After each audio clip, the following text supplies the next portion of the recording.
నమస్తే. ప్రజావాణి ముందు కానిస్టేబుల్ ఏదైతే ఆస్పిరెంట్స్ ఉన్నారో వారు కొన్ని అలిగేషన్స్ ఇస్తా ఉన్నారో, మాకు అన్యాయం చేసినారని చెప్పి మాట్లాడుతున్నారు. పూర్తి వివరాలు వారితో మాట్లాడి తెలుసుకునే ప్రయత్నం చేద్దాం. చెప్పండి బ్రదర్, ఏంది సమస్య? నమస్కారం అండి. యాక్చువల్గా ఇది 2022లో జరిగిన వచ్చిన నోటిఫికేషన్. 2 years ప్రాసెస్ అంతా రిక్రూట్మెంట్ ప్రాసెస్ నడిచింది. మెయిన్స్ అని, ప్రిలిమ్స్ అని, ఈవెంట్స్ అని. ఈ ప్రాసెస్లో మేము ఆల్రెడీ ఎన్నో రకాలుగా అడుగులు ఎదుర్కొన్నాం. ఎందుకంటే ప్రీవియస్ నోటిఫికేషన్స్కి ఈ నోటిఫికేషన్స్కి చాలా తేడా ఉంది. ఈవెంట్లో కానీ 800 మీటర్స్ని కాస్త 600 మీటర్స్ చేయడం కానీ, లాంగ్ జంప్ని 3.6 కాస్త దేశంలో ఎన్నలేనంత లాంగ్ జంప్ మాకు పెట్టారు క్వాలిఫికేషన్కి. తర్వాత నెగిటివ్ మార్క్స్ పెట్టారు. మెయిన్స్లో కూడా ఎవరు ఎక్స్పెక్ట్ చేయని పేపర్ వచ్చింది. అది కూడా అయినా కూడా అన్ని అడుగులు తట్టుకొని మేము జాబ్ సంపాదించాము. జాబ్ సంపాదించిన తర్వాత కూడా చాలామందికి నియర్లీ ఒక 200 to 300 మెంబర్స్ ఫేక్ ఎలిగేషన్స్, కోవిడ్లో అయిన కేసుల వల్ల కూడా చాలామందిని ఆపారు అన్నట్టు. అయితే ఈ కేసెస్ అన్నీ కూడా అన్ని అక్విటెడ్ కేసెస్. ఇవన్నీ ఎవరు కన్విక్షన్ కాలేదు. ఎన్నో తప్పుడు కేసులు జరుగుతూ ఉంటాయి కదా సార్, తప్పుడు ఆరోపణలు జరుగుతూ ఉంటాయి.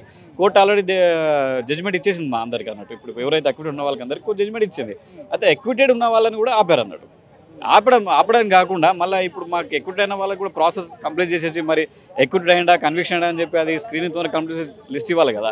దీని ద్వారా మాకు సీనియారిటీ పోతుంది. ఆల్రెడీ యాక్చువల్ ట్రైనింగ్ స్టార్ట్ అయ్యి 5 months అవుతుంది. మాకు సీనియారిటీ పోతుంది. 5 months ఇప్పుడు జాబ్ కొట్టిన వాళ్ళు కూడా ఏదో ఒకటి దీని మీద హోస్ట్ పెట్టుకుని ఉంటారు కదా. 2 years నుంచి దీని మీద ఎక్స్పెక్టేషన్స్ పెట్టుకున్నాం అందరం అన్నట్టు. నోటిఫికేషన్ ఫస్ట్ నుంచి. సో ఇక ఆస్పిరెంట్స్ అందరూ కొంచెం మెంటల్గా స్ట్రెస్ అయి ఉన్నారు అన్నట్టు. ఇక్కడ దాకా వచ్చి జాబ్ సాధించి ఇంత కాంపిటీషన్లో కష్టపడి వచ్చిన తర్వాత ఈ లాస్ట్కి ఫేక్ ఎలిగేషన్స్ అది కూడా గెలిచాం.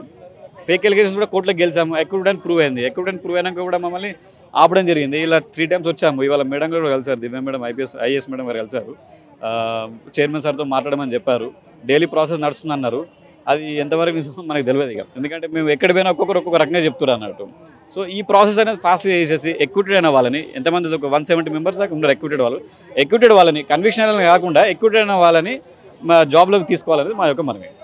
అంటే 3 సార్లు కలిసినా కూడా మీకు ఇక్కడ స్పందన ఏం లేదంటారు? స్పందన అంటే లాస్ట్ టైం కలిసినప్పుడు స్పందన ఉండేది. ఇక ఇంతకుముందు వేరే మినిస్టర్ వాళ్ళని కలిసినప్పుడు ఇది మా సెక్టర్ కాదు, మాకు సంబంధించింది కాదని చెప్పారు అన్నట్టు.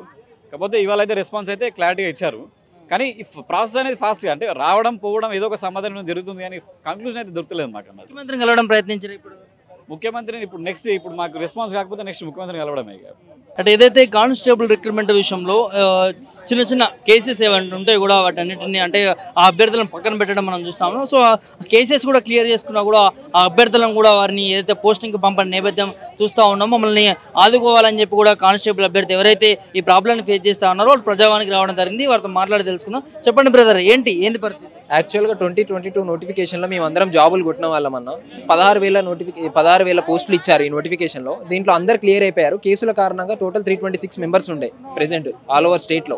అయితే ఆ 320 members గవర్నమెంట్ ఒక స్క్రీనింగ్ కమిటీ ఏర్పాటు చేసి ప్రతిసారి చేస్తారు అదే కమిటీ. ఈసారి కూడా అదే విధంగా చేసి దాంట్లో 158 members ఎలిజిబిలిటీ ఇచ్చి వాళ్ళందరికీ ఆర్డర్ కాపీస్ ఇచ్చి రేపు July 22కి ట్రైనింగ్కి వెళ్తున్నారు వాళ్ళు. రిమైనింగ్ 168 members మాకేందంటే మాకు సిమిలర్ కేసెస్, మాకు సేమ్ 324, 323 ఇట్లా చిన్న కేసెస్.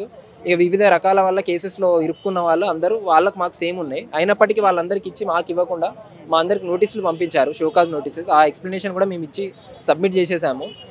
మాకు నెక్స్ట్ ప్రాసెస్ ఏందనేది ఎవరు క్లారిటీగా చెప్పట్లేదు. దీంట్లో ఎంతమంది ఎలిజిబుల్ ఉన్నారు, దీంట్లో మేము ఇంకా రిమైనింగ్ ఎంతమంది బ్యాలెన్స్ ఉన్నారని చెప్పి మాకు ఏం క్లారిటీ చెప్పట్లేదు అనమాట. కాబట్టి మేము ఒకటే రిక్వెస్ట్ చేస్తున్నాం ఏంటంటే, ఇప్పుడు మా దగ్గర మీరు ఎక్స్ప్లెనేషన్ తీసుకున్నారు కదా, దీంట్లో ఎంతమంది అయితే ఎలిజిబిలిటీ ఉంటారో వాళ్ళని అందరినీ రేపు July 26కి పంపించే బ్యాచ్లు మమ్మల్ని కూడా వాళ్ళతో పాటే పంపించి మమ్మల్ని కూడా ట్రైనింగ్ తీసుకోవాలని చెప్పి మా రిక్వెస్ట్. ఎట్లా వస్తారు 2 రోజుల వరకు కూడా మీరు ఏదైతే పోస్టింగ్ లేదు కదా? అవునన్న, 4-5 నెలల నుంచి తిరుగుతున్నాం అన్న. సేమ్ వాళ్ళ ప్రాసెస్ మా ప్రాసెస్ ఒకటే విధంగా. వాళ్ళకు జాబ్ వచ్చింది, మాకు జాబ్ వచ్చింది. ఇదే నోటిఫికేషన్ వాళ్ళకు వచ్చింది, మాకు వచ్చింది. కానీ మాకేందంటే మాకు ఇంతవరకు అప్డేట్ అనేది లేదు.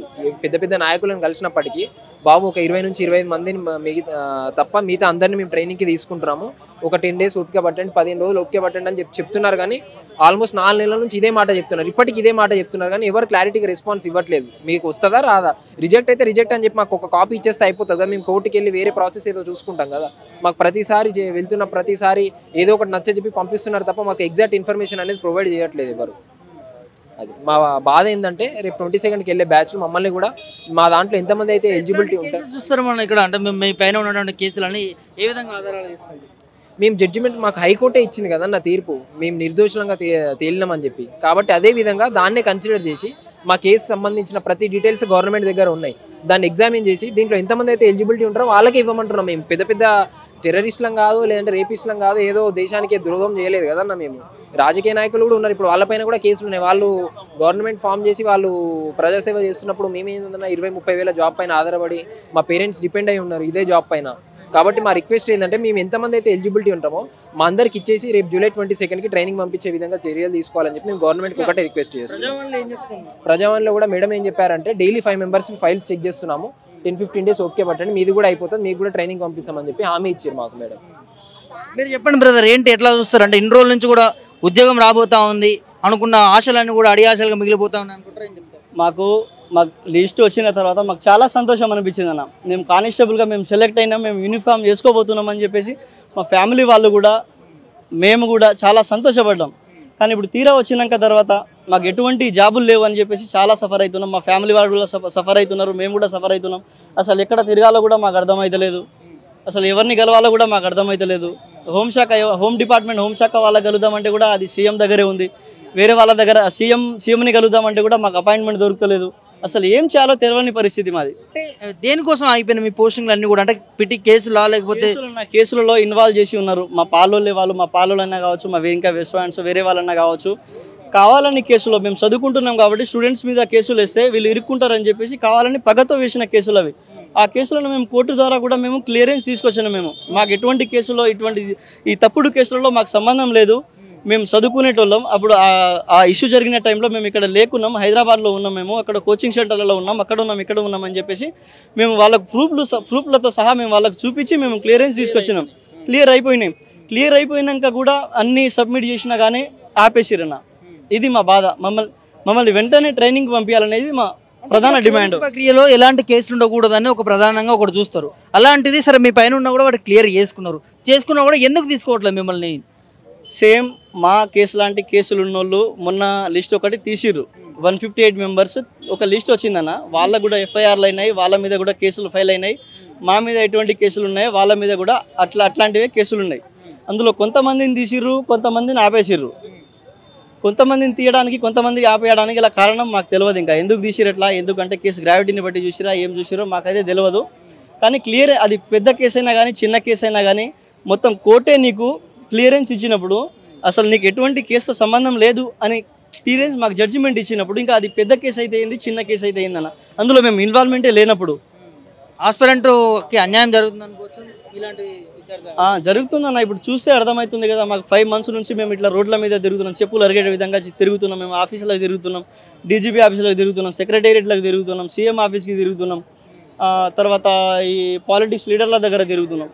ఎక్కడ తిరిగినా కానీ మాకు ఎటువంటి ఖచ్చితమైన హామీ అనేది మాకు ఇవ్వట్లేదు. ముఖ్యమంత్రిని కలిసే ప్రయత్నం చేసిరా? అంటే హోంశాఖ ముఖ్యమంత్రిని కూడా కలిసే ప్రయత్నం చేసినాం కానీ మాకు అపాయింట్మెంట్ అనేది దొరకలేదు. చాలాసార్లు అక్కడ కూడా 70-80 మందితో కూడా అక్కడ వెళ్ళినాం, మాకు అపాయింట్మెంట్ ఇవ్వలేదు. ఏంటి మీ డిమాండ్స్ ఏంటి, ఏం చెప్తారు మా తరపు నుంచి ముఖ్యమంత్రికి? సార్, ముఖ్యమంత్రి గారు అందరం 168 మంది రిక్వెస్ట్ చేసి మరి అడుగుతున్నాము. మిమ్మల్ని నమ్ముకున్నాం, మిమ్మల్ని నమ్ముకొని మా జీవితాలు 168 మంది కాదు, 168 మంది ఒక కుటుంబాలు ఈరోజు మాకు ఉద్యోగాలు ఇవ్వకుంటే 168 మంది కుటుంబాలు ఈరోజు రోడ్డు మీద పడతాయి. కాబట్టి కేసులు క్లియర్ అయిన వాళ్ళకు అందరికీ వెంటనే మాకు ట్రైనింగ్కి పంపే విధంగా మీరు బోర్డు చైర్మన్ గారికి స్పష్టమైన ఆదేశాలు ఇవ్వాలని చెప్పేసి మేము మా 168 మంది తరపు నుంచి ప్రధానంగా డిమాండ్ చేస్తున్నామన్న.